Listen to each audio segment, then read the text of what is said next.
Hello and welcome everybody. Janet Beckers here, and I'm really excited to welcome you to my beautiful friend, Randall Dobbins. Hey, Randall.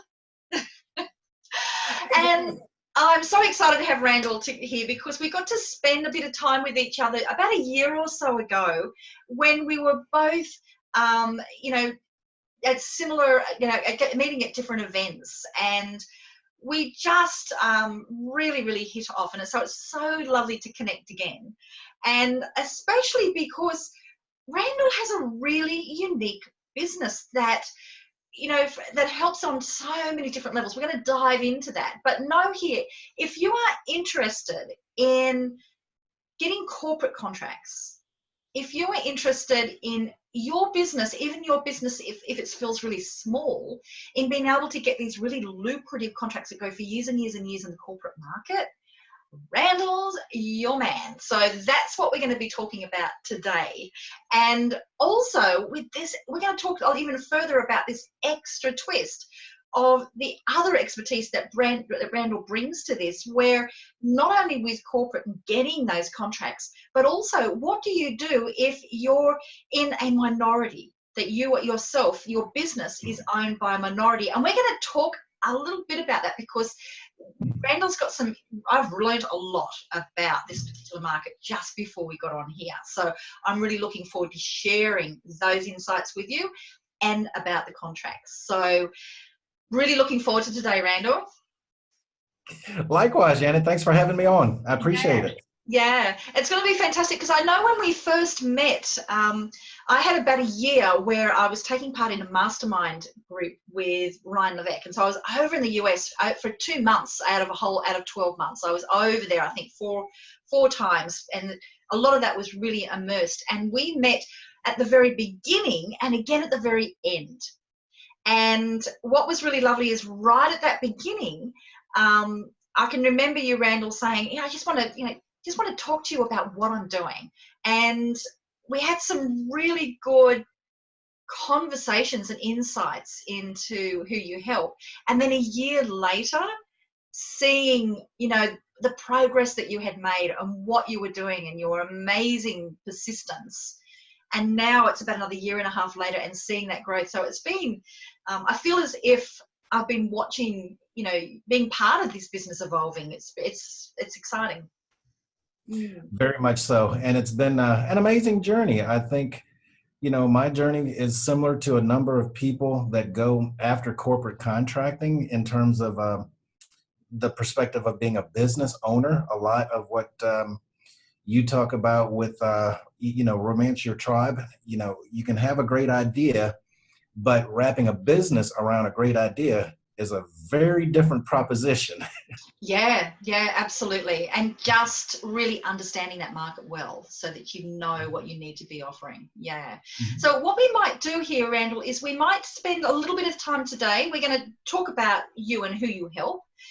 We're going to talk about the concept of minority-owned businesses and what does that mean and the extra challenges that come there. And then we're going to spend the bulk of our time, we're going to dive into some real how-tos on understanding how to get corporate contracts. So we're going to split it up into 2 parts for everybody listening. It's going to be really interesting. I know that I'm going to be learning a lot. So tell us briefly, Randall, who is it that you help and how do you do that? All right. So corporate contracting, any corporation can have anywhere from 30 to 60,000 employees in their,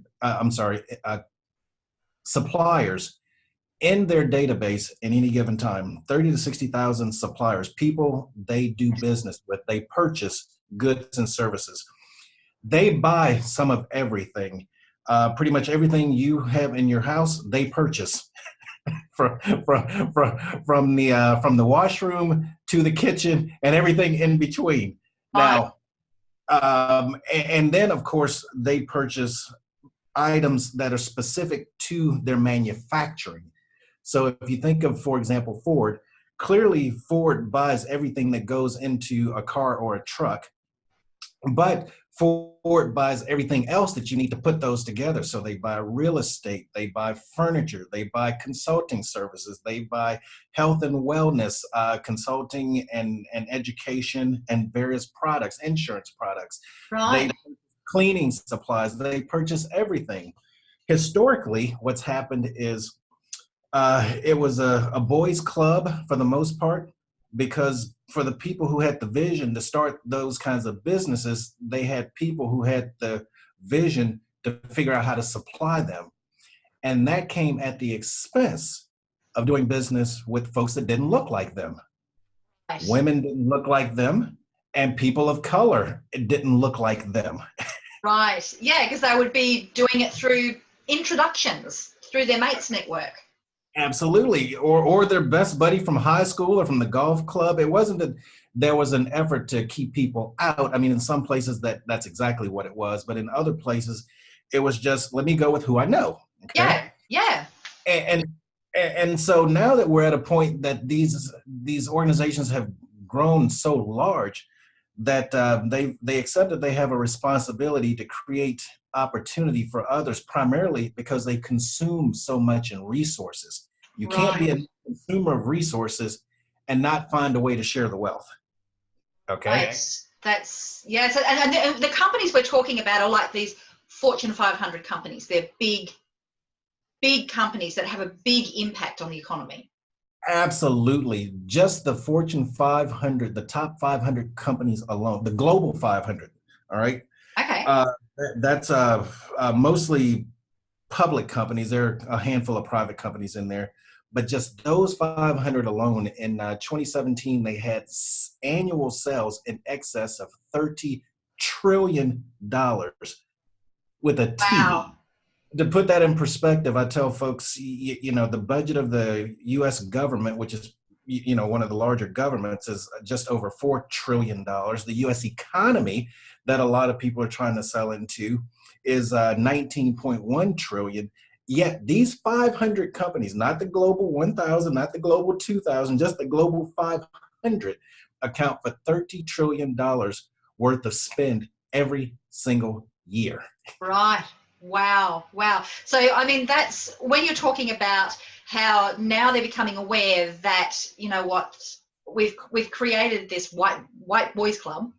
Now we have this responsibility to change this. You can certainly see, I mean, if they're having a bigger impact in the economy than a government, that's, they can really be influencing so many people.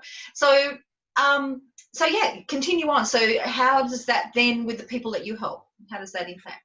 So what's happened is about 30 or more years ago, especially in the US, companies realized that they had a greater responsibility to the community. They started with doing community outreach programs where they'd start foundations or charitable giving arms, and they would help the poor or help out in education, build schools, all those kinds of things.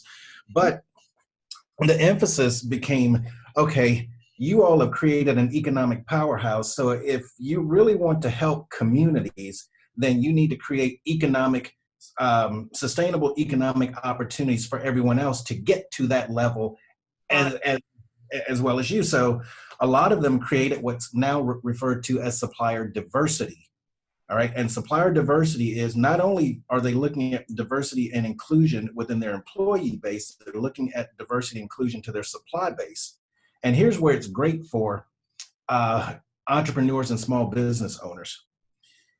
Pretty much in every economy, most innovation comes from small business owners. We tell the story that you have to look at a big business to kind of take some of the mystery and mystique from it. You have to look at a big business as nothing more than a small business that did a lot of things right.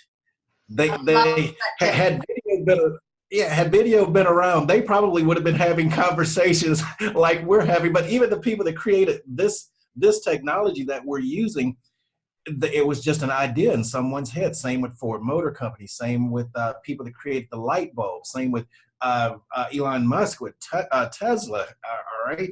All of these were just ideas like your community and my community and all of us just have an idea and we wanted to do something big.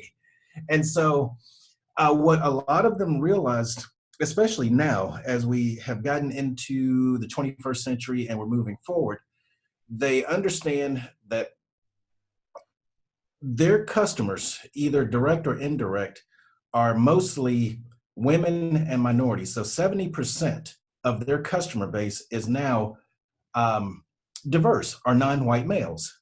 Right. Okay. And so they're saying, hey, if that's what our customer base looks like, then our employee base probably needs to look the same. And by extension, the people we buy from probably needs to look that way. And given that small business is really and truly the source of innovation, which is where their next leap and growth and everything is going to come from, we not only are major employers in any economy, but we are the major source of innovation. And so they're looking for us. They need us. The issue they have is a lot of us aren't ready to do business right now because we don't understand that market. So that's been where the problem has come in. They argue they want to do business with diverse business owners or minority business owners or women business owners, but we aren't ready. And it's like, well, you take an example. Somebody like Hewlett Packard wants to sell, or Dell wants to sell to Ford or a large bank. What makes sense? You know, it's like I can see how I'm going to have a great compatible relationship because they're big enough to supply all the parts and services I need, and I'm big enough that I can afford to write a big check for all of that. Yeah. And so if you come back and you say, well, okay, I'm not Hewlett Packard. I have a local IT shop, right here in Melbourne or Perth or Austin, Texas, where I am and whatnot. How do I get into that? Because I can't fulfill all of their global needs. Okay. Yeah. Yeah. All right. Yeah. That's absolutely. That would be going through my mind. Absolutely. And so we've had this logjam where there's a lot of great small business owners that didn't have what corporations refer to as capacity. Yeah. To service the contract. Okay. And not only was there an issue with capacity to service the contract, there's the issue of, are they contract ready? Meaning, do they even know how the big boys go to market and how they buy? And so what we talk about is there's 3 steps that folks really need to wrap their mind around. One, you've got to have a value proposition or a product or service that a customer says is valuable to them. We'll drill down into this a little bit more. Yeah. Go ahead. Okay. Because I'm about to yeah. Yeah. So if you mention the 3, and then I'm going to grill you. All right. Yeah, number 1, you got a product that they say is valuable to them. It's kind of like, me telling my girlfriend, hey, you're going to really love the way I kiss your hand. And she goes, no, I like the way you kiss my neck. If you don't kiss my neck, then you didn't kiss me at all. She doesn't value me kissing her hand. All right? But there are a lot of guys out there saying, hey, I'm a great hand kisser. All right, I'm the best hand kisser you're ever going to get. That is the most unusual example I think I have been given here on this podcast. I got more of them. I can keep them coming. The second issue is you have to sell the products and services the way they buy them. And that one is huge. That one is really big. And that one is one of the greatest limiting steps for a lot of us small business owners and diverse business owners. And then the third one is we've got to be ready to handle the contract because they're not giving it to us for our ability to service their needs today. They're giving us the contract for our ability to service their needs tomorrow. Right. Okay. Yeah. And so they've got to be comfortable that if we get our foot in the door and we work with them, that they can take us every place they think they're going to be. Excellent. Which is also what makes it an amazing opportunity. Yeah. Because I mean, if you can land one of these contracts, if they're thinking about for tomorrow, they're thinking of you long term. So you might be investing a bit of time up front, but this could be something that's going to be providing revenue into your business for decades.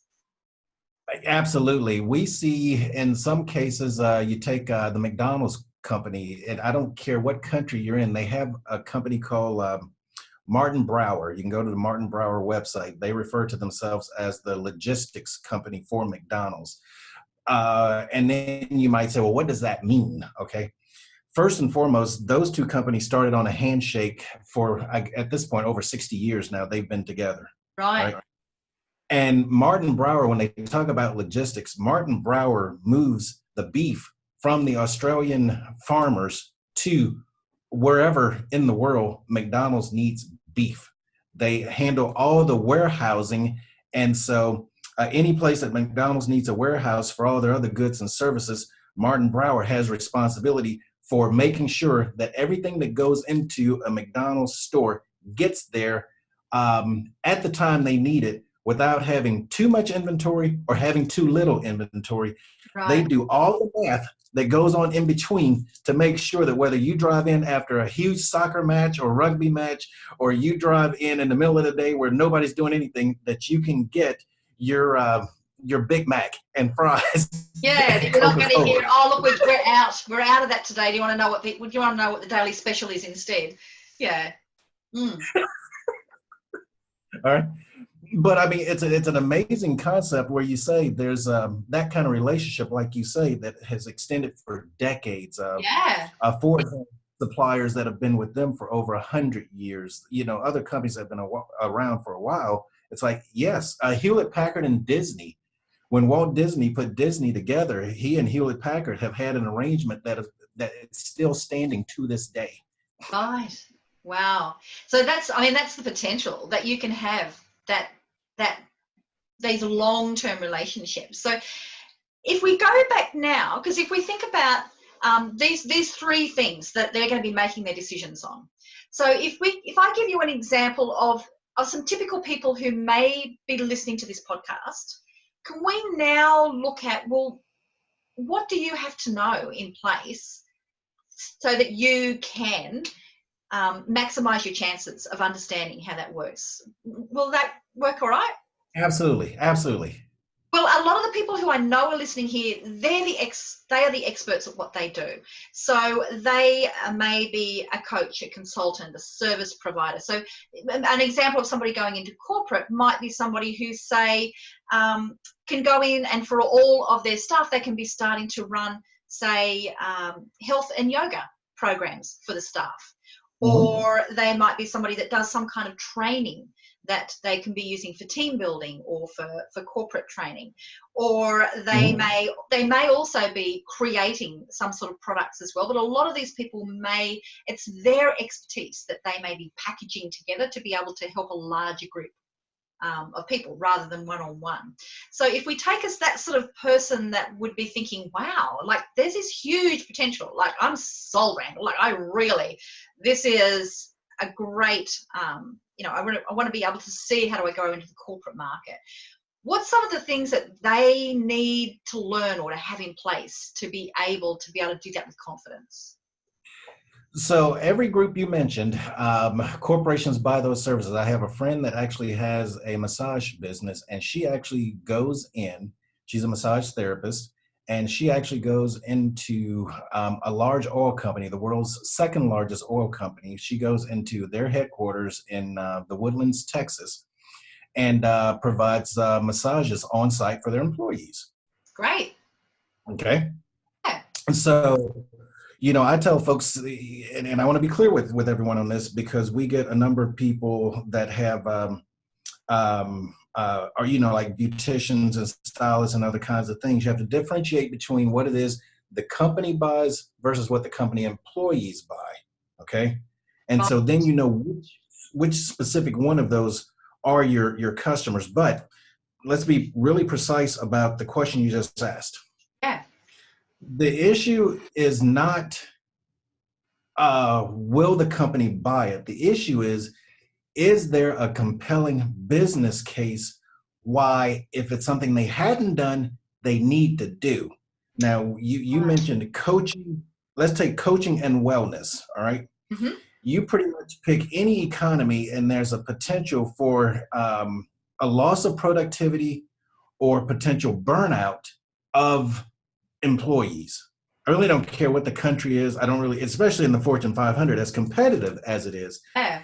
So all of these companies now are looking for proven programs where they can make their employees more productive, where they can reduce the stress, where they can make the work personal life balance a lot more. So there's a lot of work for the people in the coaching space right now that that corporations go, if you can demonstrate to me that it is of value to my company and I can see how it's going to pay for itself, then I'll give it a try. Love it. I absolutely will. But you've got to make that case for me. And so where we fall down is we oftentimes don't know how to make that case. It's like, Yeah. if you have someone that has like a nutrition program, because I came across a lady who is a personal chef for a leadership team, a corporate leadership team. They are committed to healthier eating. That's who she serves, is what we call the C-suite, the senior executives. All right. And she provides, she has a nutrition plan that helps them to stay fit, mentally agile, and overall healthier. Okay. Nice. And so what they had to do, though, was she had to talk through, why is that important to them? What does that mean for their business, for them to be nutritionally sound? Okay. And so she was able to talk to them about that, what that means, how that helps them to be more productive. And she was able to get in and succeed. But it was all about the ability to communicate why this is important. And she did it in a way where she could explain to them the cost of not doing it. So you start looking at, if you don't do it, what is the cost of a sick day? All right, just to peel this onion just a little bit more, Yeah. just a little deeper into this, just say hypothetically, you can just pick some average numbers. You have an employee that costs $100,000 a year. You can take their salary. Their salary could be $60,000 US, but then you throw in benefits and overhead and everything else. Their cost of the company is $100,000, and then you can divide that by 280 days in the work year, excluding weekends and holidays. All right. Or hours, 2,080 hours, okay? And you start saying, okay, if I divide 2,080 hours into 100,000, I know what that employee is costing per hour. Now, if they're off work for 3 days, 3 8-hour days, 24 hours, I can now quantify that cost for that person being out, okay?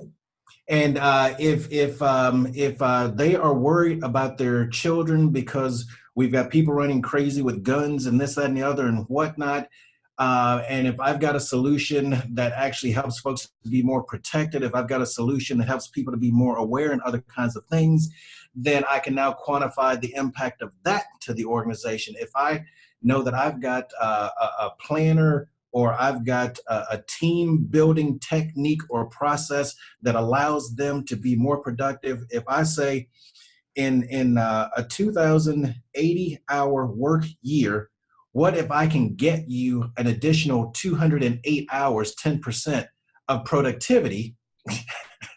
Okay. Now I'm beginning to talk to them, and so they can then understand, this is why we need to do this. This is how much money is on the table. This is how much productivity we're losing. This is how much time off that we get to get back into the company. This is how much more effective we're going to be with regard to a whole host of things. So that's the way you kind of have to think through, how do you create a business case for change? Oh, I love it. That is absolutely brilliant, Randall. And you know what?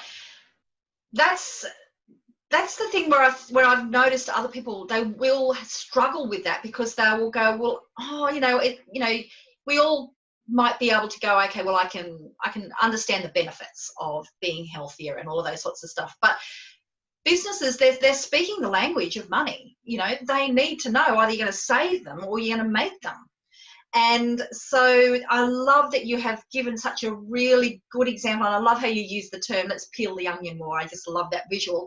It's because I love that. That is perfect, because that's a really great way to take something that you may not think you can say it's a definite cost, it's going to add money to the company, but you've just shown how to relate that.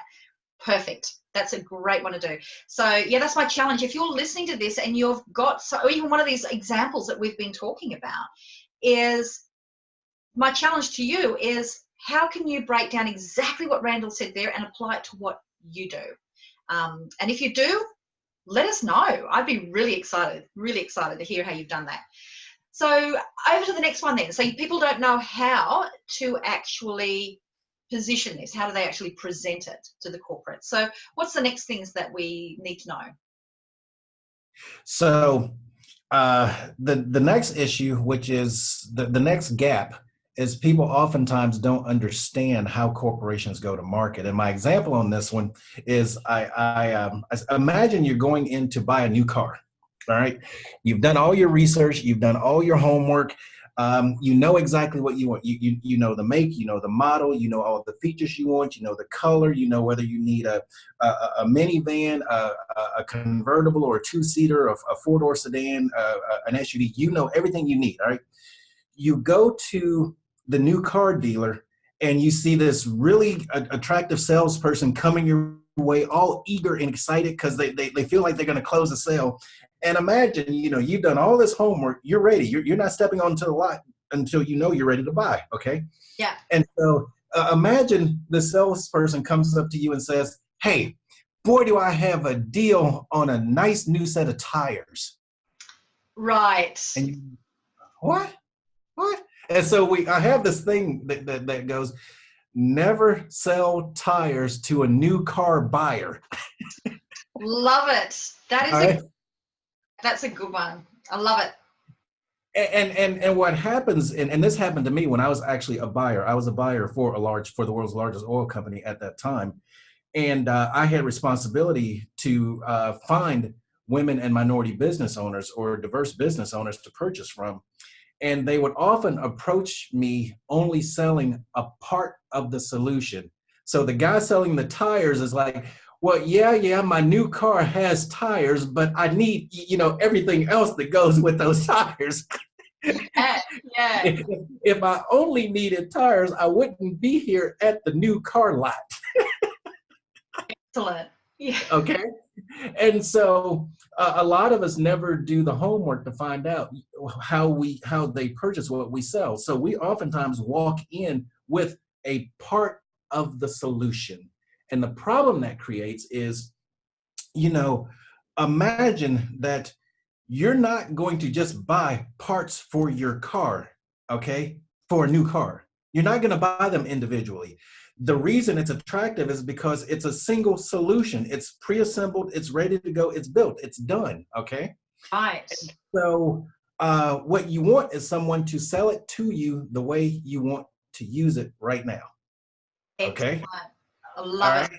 Love it. And so a lot of us go, well, okay, I have a yoga business. I have a consulting business that focuses on executive management productivity. I have a retreat business that helps out with stress reduction.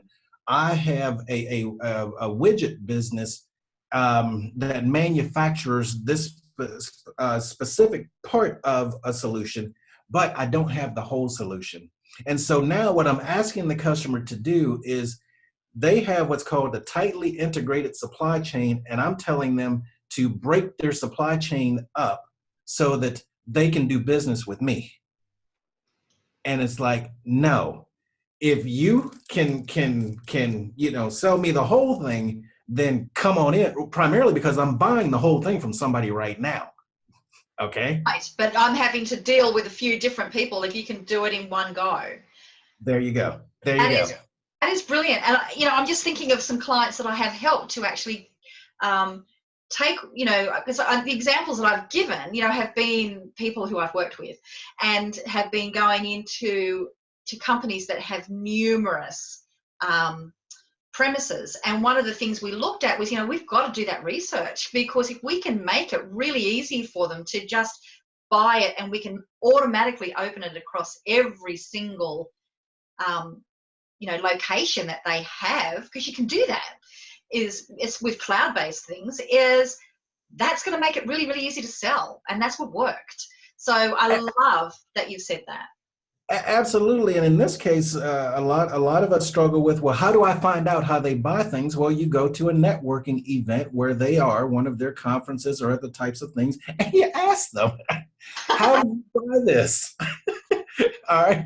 How do you buy such and such? And it's one of those things where you see, like in staffing companies, people that supply people for accounting or lawyers or administrative staff or bookkeepers or whatnot. You know, a lot of them have gotten to the point where they don't want 30, 40, 50, or 1,000 different contracts. So what they've gone to is they've moved to what they call master agreements or master suppliers, where one supplier provides all those different skill sets. Their contract is with one person, okay? So now you get into the issue of whether or not, are you selling against this person? You're selling one single activity in an umbrella of activities, okay? Yeah. And you're now approaching the corporation saying, hey, I want you to do business with me. And they say, well, okay, I know you're strong in this one area, but what about these other 15 areas that we need? Right. So okay. That's a real potential to be that sort of master sort of umbrella. Absolutely. Absolutely. Oh, that's giving me some thoughts there as well. That's yeah, that's good. So so we've looked at really how do you actually pitch, you know, from the way that they make the decisions and, you know, being able to approach them. So is there any other area that people need to know before they are prepared to, you know, can actually go out and get these gigs? So then you got the third piece that we talked about, and we'll talk about this one before we're going to talk about the one thing that they absolutely must do. They have to be ready to get a contract, okay? And you can imagine this. It's like, okay, there's an issue of what it is you're going to offer versus what it is that's going to be required. So I might not approach a large corporation saying that I can offer consulting services for their global operation. Okay. I might have a fantastic, so I might do like assessments. I might use Enneagram or any of whatnot, but I've got a unique thing that talks about how you put teams together, understanding their various personality traits. Now, physically, I can't be at 30 or 40 or 50 or 100 locations across the world in the same time. And this is not something I can do virtually. I really need to do it in person if I'm really going to be effective and develop the kinship and the trust that I need. Okay. And so where we've been at a disadvantage is that we've said that's what the game we want to step into, but we're not ready to handle it. And when we talk to the corporations and they say, well, hey, okay, your company is 100,000 US, 200,000 US, 500,000 US. You're replacing somebody who has a 1 million, 5 million, 10 million, $20 million business. How are you going to service all these locations? Now, there's some art in how you answer that question, but the inability to answer the question immediately tells the buyer, I'm not ready. Right. And the example that I tell folks, because I really want them to wrap their minds around it, and it's a fixable problem, okay? But, you know, it's like you're stepping into a game where we're talking about 50,000 a year for 3-year contracts, or 150,000 over 3 years, you know, 500,000, 5 million, 15 million, 50 million, 500 million, 5 billion. These are the size contracts that we're talking about that they do every day without batting an eye. They'd rather do a $100,000 contract than a $10,000 contract because it takes the same amount of work to write it as well as $1 million contract. It takes the exact same amount of work to figure everything out. So you may as well go for the bigger one. All right. Yeah. And so the issue that I make to people is like, okay, look, you know, what would you do if a major corporation says, hey, I need you on the other side of the world for a meeting Monday, and you look at business class airfare and it's going to be 15,000 US or 25,000 US just to get there and back. And it's like, if that scares you, then this may not be a game that you're ready to play. Okay. Right. However, if you say, I understand that that's what's going to happen, then now I know how to start working my banking relationships. I know how to start understanding what financing I need to have in place. I can now start understanding the partners that I need to work with so that maybe I need to have some type of reciprocal relationship in another part of the world where I can get the work done with somebody that I trust, kind of like what you talk about, working collaboratively, okay, and being able to do it. And now I've created capacity to service a large contract because I understand that's what's going to be required. Oh, I love it. I was wondering how you were going to do that, because I thought, okay, does it mean that you have to really expand your business? But I love how you've just said there, Randall, that you know what, it's knowing it and being prepared and It very much so. creating those relationships. And you know what, the thing there that's really is needed at that particular step is the belief in yourself and the model that, you know what, I can make this work. So it is worth me having those relationships with my bank, with the partnerships, and going into them going, you know what, we're preparing for these big contracts, rather than, look, I'm going to try this, it may not work. So don't really feel too secure about trying to get into a partnership with me, because it's probably going to stuff up. But, you know, hey, I'd give it a go. Like, that's a very different inner head game, isn't it? When you're going Yeah, into very this. much so. But you know what? Absolutely. I'm committing or I'm not committing. I'm not just kind of going to dabble into this. Correct. This is not an area in which you dabble. It is not a dabbleable task. You're either in it or you're not. What I tell all of my clients is you have one of two choices. You can go with all corporate business and you can make sure no one customer is larger than 25 or 40% of your revenue stream, because people have gotten happy with one customer only to see, as we see in the newspaper, that company or the industry have an issue. I mean, right now with the opioids thing, I wouldn't want to be in the pharmaceutical business. Right. Okay. Okay, Yeah. just saying.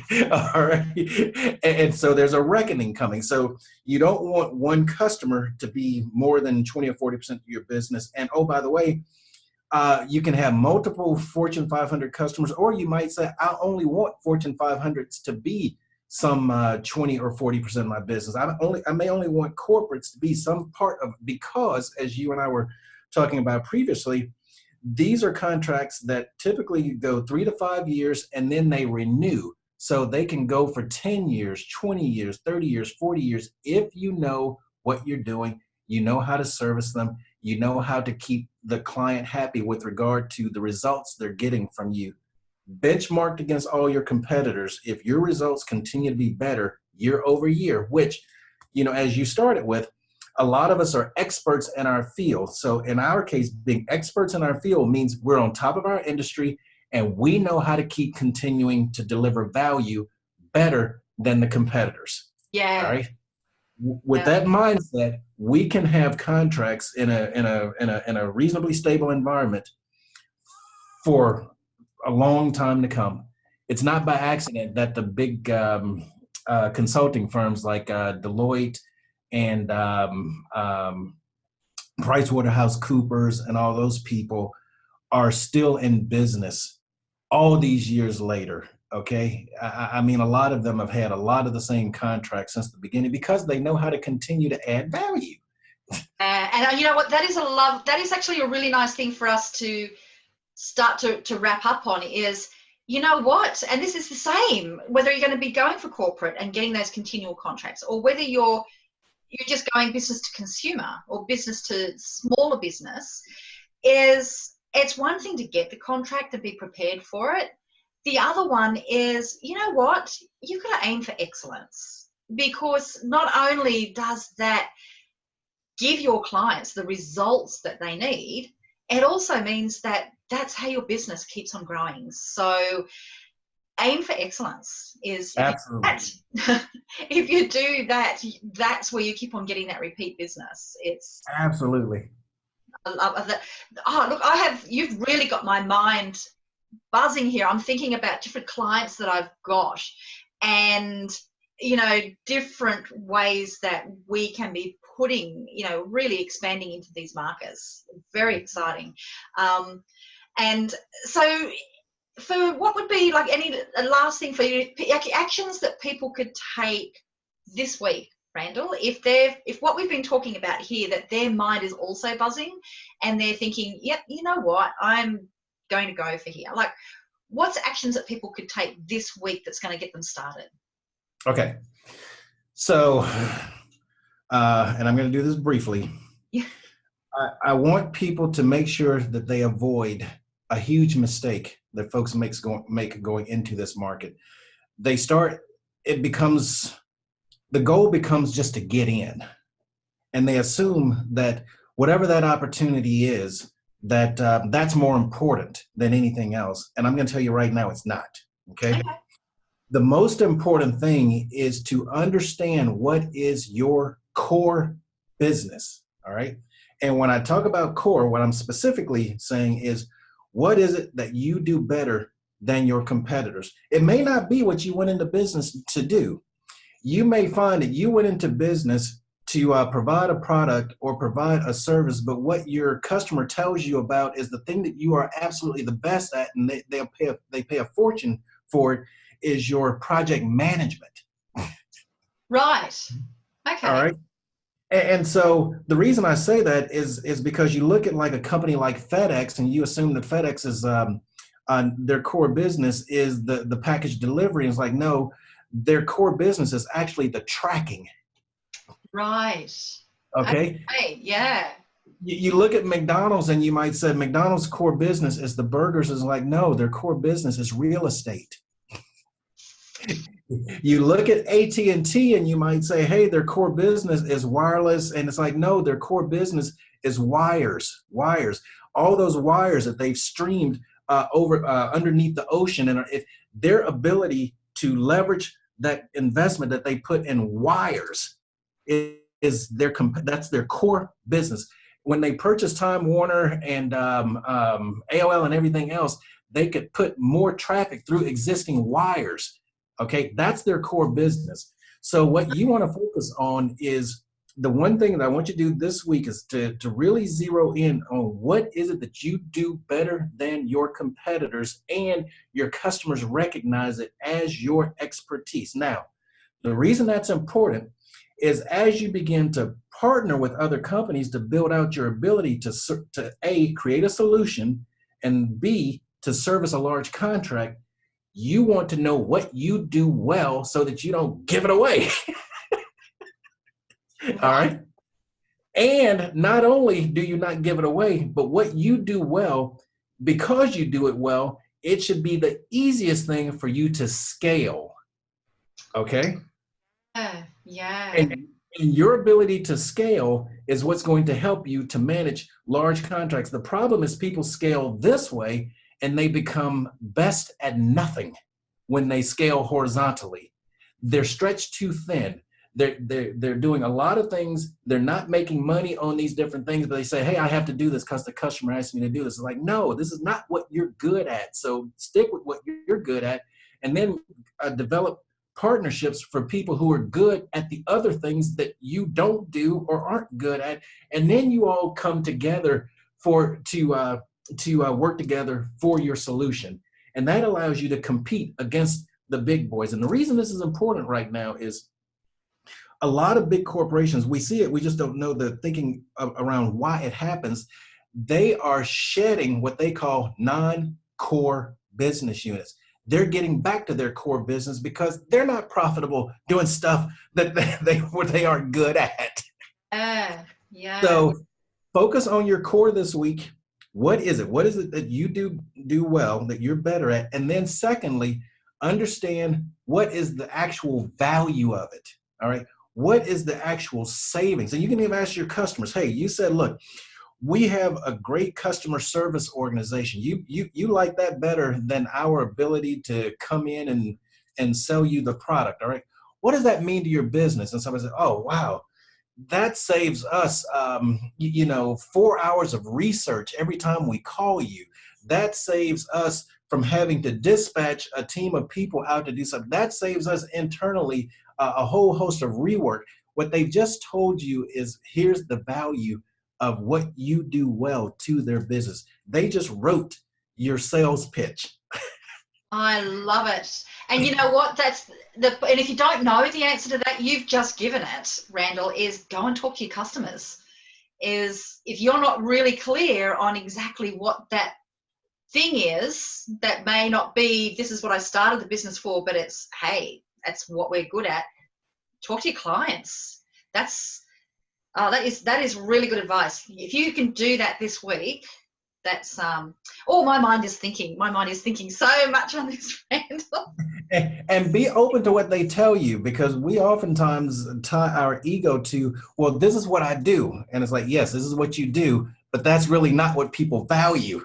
What people value is there's something in the way that you go about doing it that's more important to them than what you actually do. So you have to be open to that input.